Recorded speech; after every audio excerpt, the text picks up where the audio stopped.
అంటే మొత్తంగా మీ ఇద్దరికి ఒకరి మీద ఒకరికి అండర్‌స్టాండింగ్ గాని, ట్రస్ట్ గాని కొంచెం పాజిటివ్ వైబ్స్ కనిపిస్తున్నాయి నాకు. యాహ్!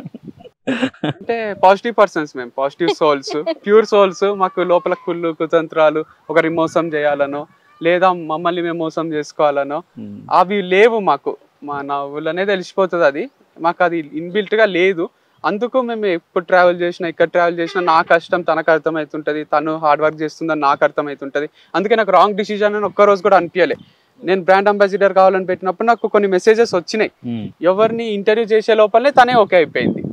అప్పుడు అనిపించింది వాళ్ళందరినీ ఇంటర్వ్యూ చేసేది ఉండే కదా అని ఫ్రెండ్స్ వాళ్ళు అన్నప్పుడు, అంటే లైక్ అందరినీ చూసి ఒకరిని సెలెక్ట్ ఉంటారు కదా. నేను ఫస్టే పర్సన్ని సెలెక్ట్ చేసేసుకున్నా ఈ బ్రాండ్ అంబాసిడర్ రోల్కి దీనికి ఫిట్ అవుతుంది. ఇప్పటి వరకు ఏ రోజు కూడా అరే ఎందుకు ఒక్కరినే ట్రావెల్ చేసేది ఉండే, లేదా ఇంకొకరిని ఎవరినైనా ఇన్వైట్ చేసేది ఉండే ఈ రోల్కి అని అనిపించలేదు నాకు. పాపం అనిపిస్తుంది అప్పుడప్పుడు. అరే వాళ్ళ మమ్మీ డాడీ ఏం ఫీల్ అవుతారో, తనేం ఫీల్ అవుతుందో.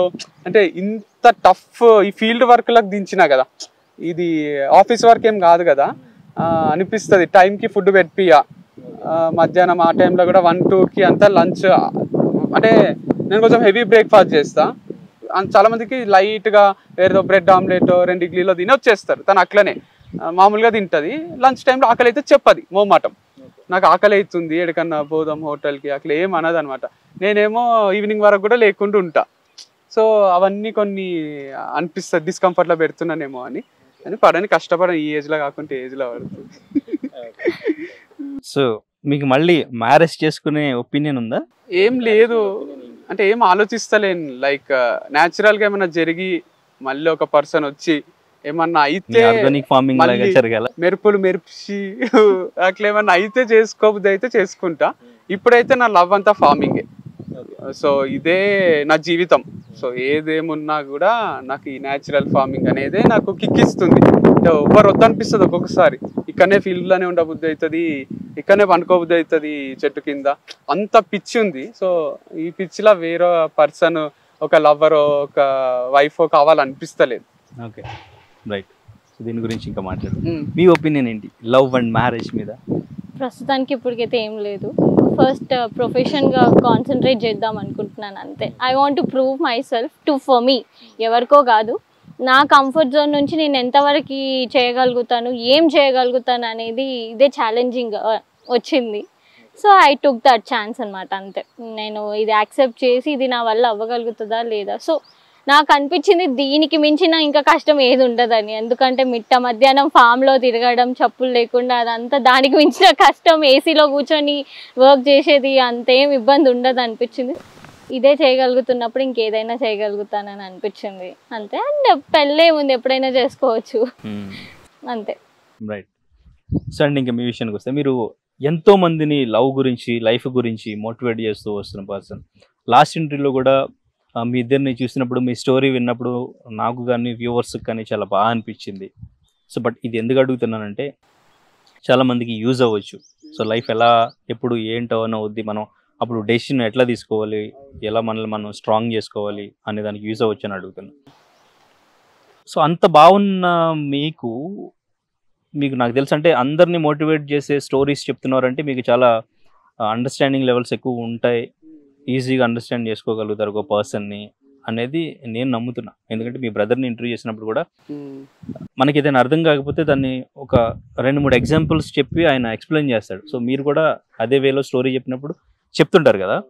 మీ లైఫ్లో అంటే మీరు లవ్ చేసి మ్యారేజ్ చేసుకున్న పర్సన్తో కలిసి ఉండలేకపోవడానికి ఏంటి రీజన్? అంటే డిఫరెన్సెస్ రావడమే రీజన్. సో నేను ట్రై చేయలేదు, తను ట్రై చేయలేదు అని ఏం లేదు. We tried our best but we couldn't stay back together. So అది జరిగింది. అండ్ ఇదేం సరదా కాదు కదా, వాళ్ళకైనా నాకైనా. ఎవరికైనా ఇష్టం ఉంటుందా లవ్ చేసి పెళ్లి చేసుకొని బ్రేకప్ డివర్స్ తీసుకొని అమ్మయ్యా ఇక సక్సెస్ అయిపోయినాం లైఫ్లో అన్నట్టు ఉండదు కదా. అది ఒక యాక్సిడెంట్ లాంటిది. అంటే ఒక చెయ్యి పోతే, కాలు పోతే ఎంత బాధ అవుతుందో అంత బాధ అయింది నాకు. కానీ అంటే అది ఏమి అంటే ఫన్ కోసమో ఇంకోటో కాదు కదా ఇది. అది అనుకోకుండా జరుగుతాయి కొన్ని. సో అట్లా జరిగిందే ఇది. అంటే ఎంతో ఎఫర్ట్స్ పెట్టి ఏం చేసినా కూడా ఉండలేకపోయినాం. సో అందుకు వీ వాంటెడ్ టు గెట్ అపార్టెడ్. మీరు అన్నట్టు లైఫ్ని ఎంత చూసినా ఏం చూసినా, ఇప్పుడు డాక్టర్ కూడా వస్తాడు క్లినిక్కి, అందరికి మెడిసిన్స్ రాస్తాడు, ఆయన కడుపు నొప్పి రాదా, ఆయన హార్ట్ అటాక్ రాదా, అందరికీ చెప్తాడు, వచ్చిన వాళ్ళకి సైక్రాటిస్ట్ కూడా చెప్తాడు, అరే టెన్షన్ పడకరా భయ్ ఎందుకు అది ఇది అని చెప్తారు. బట్ ఆయనకు ఆయన లైఫ్లో టెన్షన్స్ ఉంటాయి, అన్నీ ఉంటాయి, అట్లని మనం చెప్పకుండా ఉంటామా? డాడ్ అంటాడు, ఎంతోమంది డాడీలు కొడుకులు సిగరెట్ తాగుతుంటే తాగకరా చెడిపోతాయి లంగ్స్ అంటాడు, ఆయననే తాగుతుంటాడు. అట్లని నేను దాన్ని డిఫెండ్ చేస్తలేను, కానీ అంటే మనము ఇంకొకరికి చెప్పడం వల్ల వాళ్ళ లైఫ్ చాలా పాజిటివ్గా మారుతుంది, మనం కూడా వీలైనంత ఉండడానికైనా ట్రై చేస్తాం. నేను అనేది ఇది జస్ట్ హార్ట్ అటాక్ రావడం లాంటిది ఒక డాక్టర్కి, అట్లా నాకు అనుకోకుండా వచ్చింది, కానీ నేను సిగరెట్ తాగి నేను మందు తాగి తెచ్చుకున్నది కాదు. బట్ అంటే ఒక రిలేషన్లో ఇటువంటి సిచ్యువేషన్స్ రావడానికి లవ్ లైఫ్లో డౌట్ ఆర్ ఈగో మ్యాక్సిమం రెండింటి వల్లే వస్తుందని నేను అనుకుంటున్నా. ఈగో అంటే నేను చెప్పింది అవ్వాలి, లేదంటే ఇట్లానే చెప్పింది వినట్లేదు, నేను చెప్పింది జరగాలి, ఇదొకటి, లేదంటే డౌట్, ఇంకా అది వేరు. సో ఇద్దరు కలిసి మళ్ళీ ఒకటే బిజినెస్లో ఉన్నారు, ఒకటే చేస్తున్నారు అంటే అడ్జస్ట్ అయ్యి కొంచెం కాంప్రమైజ్ అయ్యి వెళ్తే మన కెరీర్ ఇద్దరం కలిసి ఒకటే బిజినెస్లో ఉన్నాం కాబట్టి అట్లా ఏమో ఆలోచించలేదు. ఇవి రెండైతే రీజన్స్ కాదు, ఇంకా వేరే రీజన్స్ కూడా నేను అన్నట్టు ఇంకో 98 రీజన్స్ ఉంటాయి, అది మనకు తెలియదు అంతే. అందరం అనుకుంటాం జస్ట్ ఏదో కొట్లాడుకొని ఈ రీజన్ వల్లనే విడిపోయి ఉంటారనో ఇంకోటో, మనకు తెలియని ప్రపంచం చాలా ఉన్నట్టు తెలియని రీజన్స్ కూడా చాలా ఉంటాయి. So I don't want to mention them అంతే. సో తర్వాత మరి ఆ ఫార్మింగ్ విషయంలో ఎందుకు తనకి ఇచ్చేయాలని మీరు డిసైడ్ అయ్యారా, లేకపోతే ఎట్లా జరిగింది? అంటే ప్రొఫెషనల్ గా కలిసి ఉండడం ఇంపాసిబుల్ అనిపించింది పర్సనల్ గా విడిపోయే టైంలో. పర్సనల్ గా విడిపోతూ ప్రొఫెషనల్ గా కలిసి ఉండలేం అనిపించింది. అంటే చాలా అనలైజ్ చేసినాము, ఆలోచించినాము, ఏమన్నా ఛాన్స్ ఉందా, 1% అన్న ఉందా అని అనుకున్నాము. 1% కూడా లేదు. లైక్ నేను ఫామ్ కి వచ్చి తను వచ్చి ఇటు భార్యాభర్తలుగా లేనప్పుడు ఫామ్ కి వచ్చి ఆడ కలిసి మళ్ళీ ఆడ ఫార్మింగ్ చేయడం అనేది ఇంపాసిబుల్ ఉంది. సో నువ్వా నేనా అనే దాంట్లో she was interested and I always know how to build my empire from zero. So అది నాకు ఆ ఛాలెంజ్ ఇష్టమే, అది నేను చేయగలను అని తెలుసు. సో తను నేను చేసుకుంటా అన్నప్పుడు లేదు నాకు కావాలి అని అనే టైప్ పర్సన్ని కాదు, అది నాకు ఇష్టము లేకుండే నువ్వు జీరో నుంచి స్టార్ట్ చేసుకో అనడం. సో అందుకోసము నువ్వు you can take over, I will start my own thing అని చెప్పి. ఓకే. సో ఇప్పుడు ఎట్లా కాంపిటీషన్ లాగా ఫీల్ అవుతుంటారా? అంటే ఇంటర్నల్ గా ఏమన్నా ఉంటదేమో, but I never check their videos. ఎప్పుడు వీడియోస్ ఇప్పటి వరకు ఎప్పుడు చూడలేదు నేను. ఈవెన్ రాండమ్ గా ఒక వీడియో కూడా మీకు ఎప్పుడు కనిపించలేదు? లేదు. Even my brother videos I use to not watch when I was in same field. Influence అయితా నేను, ఎట్లయితే నేను ఇన్ఫ్లుయెన్సరో నేను కూడా ఇన్ఫ్లుయెన్స్ అయితా. మా అన్న ఒక విషయం చెప్పిండు అనుకోండి, ఇట్లా లవ్ అంటే ఇది అని, అదే చెప్తా పోయి స్టేజ్ పైన నేను. అందుకు నా పక్కన ఉన్న వాళ్ళే ఎక్కువ వినబుద్ధి కాదు నాకు, సేమ్ కంటెంట్ చెప్తాము అని. అట్లనే వీళ్ళ కంటెంట్ కూడా వింటలేను నేను. అంటే మళ్ళీ వాళ్ళు ఒకటి చేస్తారు, మనకు అదే చేయబుద్ధి అవుతుంది. వాళ్ళు ఒక ఫామ్ కి పోతారు, మనకు అదే ఫామ్ కి పోబుద్ధి అవుతుంది. అందుకు నేను దూరంగా ఉంటున్నా, లైక్ హైడ్ చేస్తా కంటెంట్ ని అంతా. సో ఇప్పటి వరకు ఎప్పుడైనా మాట్లాడడం ఏదైనా సిచ్యువేషన్ కి? లేదు, అప్పట్లోనే పాస్వర్డ్లు కానీ సిమ్ చేంజ్ కానీ బ్యాంక్ అకౌంట్ డీటెయిల్స్ వాళ్ళకి ఇవ్వడం కానీ, అంతవరకు ఆ ప్రాసెస్ డివర్స్ కి ముందు జరిగింది తప్ప డివర్స్ తర్వాత ఏం లేదు, ఇంకేం లేదు. ఓకే. సో మీరు ఓన్ గా స్టార్ట్ చేసిన తర్వాత మీకు ఎక్కడైనా కొంచెం లోటు ఏమన్నా అనిపించిందా మరి? యా అనిపించింది. సడన్ గా ఇద్దరు కలిసి ట్రావెల్ చేయడం, ఒక్కరు చేయడం అనేది కొంచెం తెలిసింది అన్నట్టు. 10 days తర్వాత 11th day నుంచే I was like we have so many other things, so many things to concentrate. ఎందుకంటే నేను కోహ్లీ క్రికెటే కదా ప్రయారిటీ అనేది. క్రికెట్ లో సెంచరీలు కొట్టాలి, మనం చూడాలి, ఆయన దాంట్లో సక్సెస్ కావాలి. నాకు కూడా ఇప్పుడు పర్సనల్ లైఫ్ కొంచెం ఎఫెక్ట్ అయింది కదా అని నేను చెయ్యా ఫార్మింగ్, నేను రూమ్ లో తలుపేసుకొని కూర్చుంటాను, కీడికే ఫుడ్ తీసుకురండి, కింది నుంచి ఇట్లా ప్లేట్ పడేయండి, నేను తిని దాంట్లో నరసింహాల రమకృష్ణ లాగా పోయి రూమ్ లో తలుపేసుకొని కూర్చునే రకం కాదు నేను. నేను బయటికి వస్తా, నేను దర్జాగా నా పని నేను చేసుకుంటా, నలుగురికి హెల్ప్ అయ్యే పనే చేస్తున్నా కాబట్టి నేను చేస్తూనే ఉంటా. పీక్ చూడాలనే ఉంటది, లైక్ హిమాలయస్ క్లైమ్ చేస్తున్నట్టు ఉంటది నాకు. పొయ్యడ జెండా పాతాలనే ఉంటది. సో అందుకోసం ఇదంతా చేస్తున్నా. బట్ అప్పట్లో అంటే మీకు ఫార్మింగ్ మీద పెట్టిన పెట్టుబడి, సో అప్పుడు ఫైనాన్షియల్ గా మీ ఇన్కమ్ కానీ ఇవన్నీ కూడా చాలా ఉంటాయి కదా, ఆ లెక్కలు అవి ఇవి. సో అవన్నీ క్లియర్ చేసుకున్నారు మళ్ళీ? ఎందుకంటే మీరు మళ్ళీ స్టార్ట్ చేయాలి, మీకు మళ్ళీ ఇక్కడ పెట్టుకోవాలి. ఎందుకంటే లాస్ట్ ఇంటర్వ్యూలో మీరు చెప్పారు, నేను లోన్ తీసుకుని వచ్చాను, తార్ 15 లక్షల లోన్ లో మళ్ళీ 15 లక్షల తార్ తీసుకున్నాను, సో ఇవన్నీ చెప్పారు. అవన్నీ మరి అప్పుడు ఫైనాన్షియల్ గా కూడా మీకు అది ఇబ్బందే కదా, బర్డెన్ అవుతుంది కదా? అంటే ఇప్పుడు నేను అన్నట్టు ఒక సిచ్యువేషన్ వస్తుంది, దాని నుంచి కొన్ని టేక్ అవేస్ ఉంటాయి. సో ఏం చేయలేం మనం, లైక్ ఫ్యూ థింగ్స్ అవి హ్యాండిల్ చేయాల్సిందే. లవ్ చేసినాం, కోరుకున్నాం ఒక జీవితం, ఒకటి అనుకున్నాము, అనుకున్నట్టే జరగదు కాబట్టి ఆ టఫ్ సిచ్యువేషన్ ని కూడా ఫేస్ చేయాలి. నువ్వు డైవర్స్ అయినాక కూడా అట్లనే ఉండాలి ముందులాగా నీ జీవితం స్మూత్ గా జరగాలి అంటే జరగదు కదా. సో అవన్నీ ఫేస్ చేస్తూ ముందుకు పోదామని డిసైడ్ అయినా నేను. ఏదేమైనా కూడా మనము రీజన్ చెప్తే ఆగిపోరాదు, we have to move forward అని ఫిక్స్ అయినా. సో డబ్బు ఒకటే లైఫ్ కాదు కదా, డబ్బు అనేది నన్ను నమ్మి పెట్టేటోళ్ళు చాలా మంది ఉన్నారు. లేదా అంటే కాన్ఫిడెన్స్ ఉంది నా పైన, వీడు ఈ న్యాచురల్ ఫార్మింగ్, ఆర్గానిక్ ఫార్మింగ్, ఈ షాపులు నేను ప్రాఫిటబులే చేయాలనుకుంటా, చేస్తా అని కూడా చాలా మందికి తెలుసు. సో నాకు చాలా మంచి సర్కిల్ ఉంది, బయటికి తెలియని నేను పరిచయం చేయని సర్కిల్. ఈ జర్నీలో నాకు చాలా మంది పరిచయం అయ్యారు, వాళ్ళు నన్ను నమ్మి ట్రస్ట్ చేసి కొంచెం ఇన్వెస్ట్ కూడా చేస్తుండ్రు. కాబట్టి డబ్బు పెద్ద సమస్య కాలేదు. సో బట్ అంటే మీ బ్రదర్ సపోర్ట్ ఎట్లా ఉండింది అప్పుడు అటువంటి సిచ్యువేషన్ లో కానీ, తర్వాత మళ్ళీ మీరు సో మిమ్మల్ని మీరు మోటివేట్ చేసుకునే ఆ సందర్భంలో కానీ మీ బ్రదర్ హ్యాండ్ ఎంత వరకు ఉండేది? బ్రదర్ సపోర్ట్ ఎప్పుడూ ఉంటది నాకు, ఫస్ట్ డే నుంచి ఉంది. మంచి సిచ్యువేషన్స్ లో క్యాజువల్ గా ఉంటాము, టఫ్ సిచ్యువేషన్స్ లో he will be the first person to stand beside me.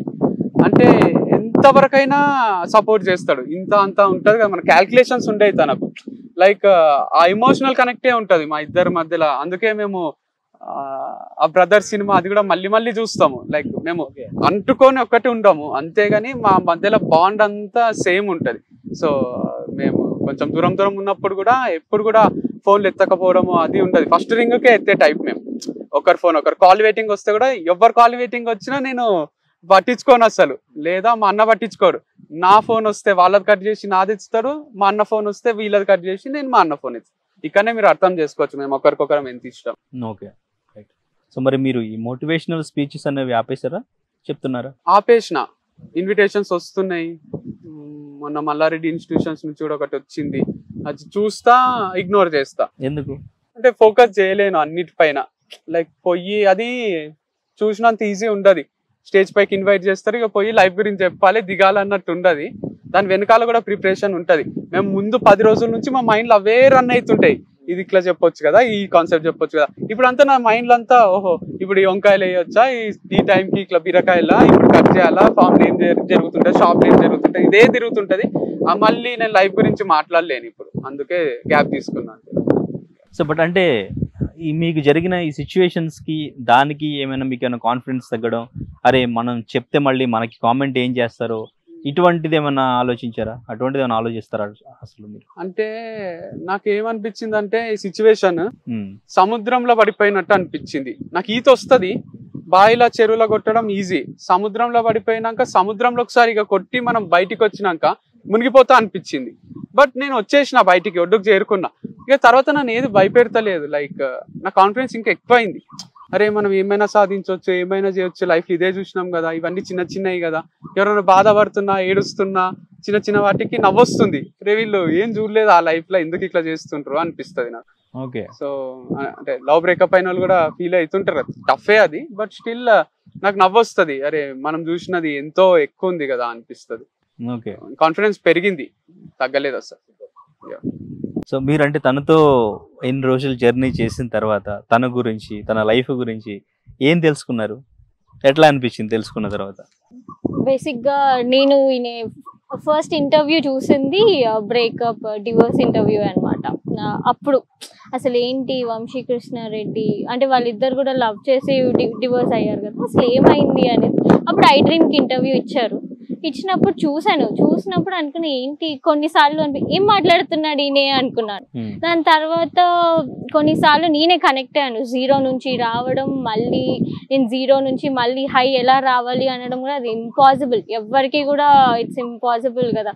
Already ఒక స్టేజ్ పెట్టుకున్నాక మళ్ళీ అక్కడ నుంచి మళ్ళీ పడిపోయి మళ్ళీ కంబ్యాక్ అవ్వడం ఇంపాసిబుల్ అనుకున్నా.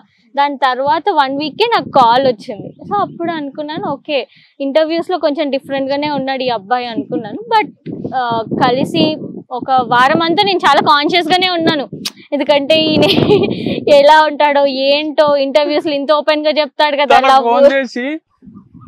జాగ్రత్త అని చెప్పిన వాళ్ళు కూడా ఉన్నారు, నా ఫ్రెండ్స్ భయపెట్టిన వాళ్ళు, భయపడిన వాళ్ళు ఉన్నారు. అందరు కూడా అదేంటి నువ్వు వంశీకృష్ణ రెడ్డికి చేస్తావా, ఆలోచించుకో, ఆయన ఇలా అంట అలా అంట అని చెప్పేసి అంటుంటే, సరే 100 మంది 100 మాట్లాడుకుంటారు, మనం లైవ్లో ఎక్స్పీరియన్స్ అయితే అప్పుడు జడ్జ్ చేయవచ్చు కదా. ఒక మనిషిని పక్కన ఉన్నప్పుడు చూస్తేనే కదా ఈజీగా జడ్జ్ చేయగలుగుతాం. ఇమాజినేషన్లో ఏదైనా అనుకోవచ్చు మనం అనుకున్నాం. కలిసి వారం అంతా చాలా కాన్షియస్గానే ఉన్నాను. ఏంటి ఎలా ఉంటాడు ఈ అబ్బాయి, ఏంటి ఇంటర్వ్యూస్లో ఇలా ఓపెన్గా మాట్లాడతాడు కదా, నాతో కూడా ఎట్లాంటి ఫ్లర్టింగ్ ఏమైనా చేస్తాడో ఏదైనా చేస్తాడో. బట్ నెవర్ ఎవర్ అంటే ఏదో ఆయనతో ఉన్నాను వర్క్ చేస్తున్నా అని ఏం కాదు. నేను చాలా నాకు అనిపిస్తుంది నాకు ఐ కెన్ జడ్జ్ అంటే నేను చాలా అంటే అబ్బాయిలని జడ్జ్ చేయగలుగుతాను అనిపిస్తుంది. ఒకరు ఏ ఇంటెన్షన్తో మాట్లాడుతున్నారు, ఏ ఇంటెన్షన్తో ఎక్స్పెక్ట్ చేస్తున్నారు అనేది నేను జడ్జ్ చేయగలుగుతానని నాకు అర్థమైంది. అండ్ ఆయన ఎప్పుడు కూడా అలా బిహేవ్ చేయలేదు. సో వంశీ గురించి నాకు అర్థమైంది ఒకటే ఏంటి అంటే, ఇంటర్వ్యూస్లో ఒకలా ఉంటాడు, రియల్ లైఫ్లో వంశీ ఈజ్ డిఫరెంట్. ఓకే, చాలా డిఫరెంట్. అది ఎవరికి కూడా తెలియదు. అంటే డిఫరెంట్ అంటే చెప్పేది ఒకటి చేసేది ఒకటి అని కాదు, కానీ ఇంటర్వ్యూస్ లో చేయండి లవ్ చేయండి తప్పేముంది, లేదా లవ్ కూడా మళ్ళీ మళ్ళీ అవుతుంది, ఇట్లాంటి పాయింట్స్ చెప్తుంటా కదా. ఆయన అలాంటి పర్సనే కాదు. రియల్ లైఫ్ లో అట్లనే అయితే ఇప్పుడు నారాయణమ్మ కాలేజ్ కి ఇన్వైట్ చేస్తారు, ఉమెన్స్ కాలేజ్, అందరు బీటెక్ స్టూడెంట్స్ ఉంటారు. పోతాము, అసలు మగ పిల్లలకు అక్కడ ఎంట్రీనే ఉంటది. నేను మా అన్నపై క్లాసులు చెప్తాము, 600 మంది పిల్లలు ఉంటారు. వాళ్ళంతా మమ్మల్ని ఒక ఫ్రెండ్ లాగా ఒక బ్రదర్ లాగా ఓన్ చేసుకొని క్లాసులు వింటారు. ఒక్క నెగటివ్ రిమార్క్ ఉంటుంది మాకు ఉమెన్స్ కాలేజ్కి పోతాం అంటే. నేను అడగ ట్రై చేయొచ్చు కదా, ఒక పిల్లకి మెసేజ్ చేసి ఇంటికి వచ్చి, లేదా ఇండైరెక్ట్ గా ఏదన్నా కన్వే చేయడానికి ట్రై, అవన్నీ ఏమి ఉండే నాకు. అంటే ప్రొఫెషనే, పర్సనలే అన్నట్టు ఉంటది. అంటే ఒకరిని లవ్ చేస్తే ఒకరితోనే ఉండాలి, స్టిక్ ఆన్ అవ్వాలి వాళ్ళతోని అనే పర్సన్ ఆయన. నాకు అర్థమైంది అయితే అదే. అండ్ ఎప్పుడు కూడా ఒకరిని మిస్బిహేవ్ చేయడము, ఒకరికి డిస్రెస్పెక్ట్ ఇవ్వడము, ఒకరి గురించి తప్పుగా మాట్లాడడము కూడా ఆయన నేను చూడలేదు ఇంతవరకు. తన ఐ మీన్ నేత్ర గురించి కూడా ఏ రోజు కూడా ఒక్క మాట కూడా తను మాట్లాడలేదు నాతో. ఎప్పుడు రాలేదు, మాట్లాడినా కూడా చాలా మంచిగా మాట్లాడారు. అంటే సెట్ అవ్వలేదు అంతే అని ఒక అంటే ఇప్పుడు జనరల్గా ఉంటుంది, డివోర్స్ అయ్యాక వైఫ్ని హస్బెండ్ తిట్టుకోవడం, హస్బెండ్ని వైఫ్ తిట్టుకోవడం. But not even a single day ఒక చెడు మాట నేను వినలేదు ఆయన దగ్గర నుంచి. అండ్ నాతో కూడా ఎప్పుడు అంత అందరు ఓవర్గా ఇమాజిన్ చేసుకుంటున్నారు కానీ ఎప్పుడు కూడా అలా బిహేవ్ చేయలేదు. ఫ్లర్టింగ్ అస్సలు లేదు, నాతోనైతే ఎప్పుడు లేదు. చేసేదంటే మనం ఫస్ట్ చేస్తాం, లైక్ యూనో ఈడియట్ సినిమాలో రవితేజ అంటాడు కదా, ఏంది ఇప్పుడే ఐ లవ్ యూ చెప్తున్నావు అని, అట్లా చెప్పేది ఉంటే అప్పుడే చెప్పేస్తాం. కార్లు వేసుకెళ్ళిపోతారు ఎంత అట్లా కార్లు వేసుకో అట్లా అంటే వాళ్ళ కోసం ఎంత దూరమైనా పోతాం. సో అది ఉంటది, కానీ లోపల ఒక ఇంటెన్షన్ పెట్టుకొని బయటికి నటిస్తూ ఉండలేను నేను. అందుకే తను అన్నట్టు నా కాన్సెప్ట్ అంతా మ్యారేజే, అట్లా జరిగింది నా లైఫ్ అంతే. పెళ్లి చేయండి అని అడుగుతుంటే ఇంట్లో, అట్లా కాకుండా లేదా నాకు పరిచయమైన అమ్మాయి కూడా నన్ను పెళ్లి చేసుకోని అడిగినా గానీ, లేదు మనం లవ్ చేసుకుందాం, ఎంజాయ్ చేద్దాము, తిరుగుదాము. కాలేజ్ లో నాకు ఒక్క గర్ల్ ఫ్రెండ్ కూడా లేకుండే, ఇక్కడ బీటెక్ లో కూడా. సో అట్లా ఎప్పుడు జరగలేదు, నాకు పెళ్ళే ఉండే. ఆ పెళ్లి బ్రేక్ అయింది, నా దురదృష్టమో ఏమో గానీ ఆ పెళ్లి బ్రేక్ అయ్యి ఇట్లా అనుకుంటున్నారు. కానీ అసలు నాకు పెళ్ళే ఇష్టం. సో ఎప్పుడైనా తనని కంపేర్ ఏమైనా చేసుకున్నారా? కంపేర్ ఏం చేసుకోలేదు, జనాలు చేసుకుంటున్నారు. నాకు ఎవ్రీ ఇండివిజువల్ ఇస్ డిఫరెంట్ అనిపిస్తుంది. అందరు కూడా నేత్ర ప్లేస్ ని నువ్వు తీసుకున్నావు, నేత్ర ప్లేస్ ని రిప్లేస్ చేసావు, అది అంటే ఎవరి ప్లేస్ ఎవరం రిప్లేస్ చేయలేము. మీరు ఎప్పుడు అలా కంపేర్ చేసుకోవాలి? అసలు 1% కూడా. ఎందుకంటే తను నేత్ర ప్లేస్ లోకి రాలే, వచ్చింటే చేసుకుంటుంటే. ఇప్పుడు తను నేత్ర రీప్లేస్మెంట్ అయ్యి నేను ఒక పర్సన్ ని పెళ్లి చేసుకుంటే ఆ పిల్లి ఇట్లుండే, ఈ పిల్లి ఇట్లుంది అని. తను ఓన్లీ ఒక ఫ్రెండ్, ఒక ప్రొఫెషనల్ పార్ట్నర్ కాబట్టి అసలు ఆ మైండ్ లో థాటే రాలేదు. ఫ్యూచర్ లో ఎవరన్నా వస్తే అప్పుడు కంపేర్ చేసుకుంటారా? అంటే చేసుకుంటాం కదా ఆబ్వియస్ గా. ఫస్ట్ ఇట్లుండే, ఇప్పుడు ఇట్లుంది, అట్లుంది అని అనుకుంటాం కదా సేమ్ రోల్ లోకి వచ్చినప్పుడు. ఇది అబ్సల్యూట్లీ డిఫరెంట్ కదా. ఇది బ్రదర్ ని వైఫ్ ని ఎట్లయితే కంపేర్ చేయలేమో, ఫ్రెండ్ ని ఇంకొకరిని కూడా కంపేర్ చేయలేము. మరిన్ని వీడియోస్ కోసం ఛానల్ ని సబ్స్క్రైబ్ చేయండి, లేటెస్ట్ అప్డేట్స్ కోసం వాట్సాప్ ఛానల్ ని ఫాలో చేయండి, అండ్ లింక్ డిస్క్రిప్షన్ లో ఉంది.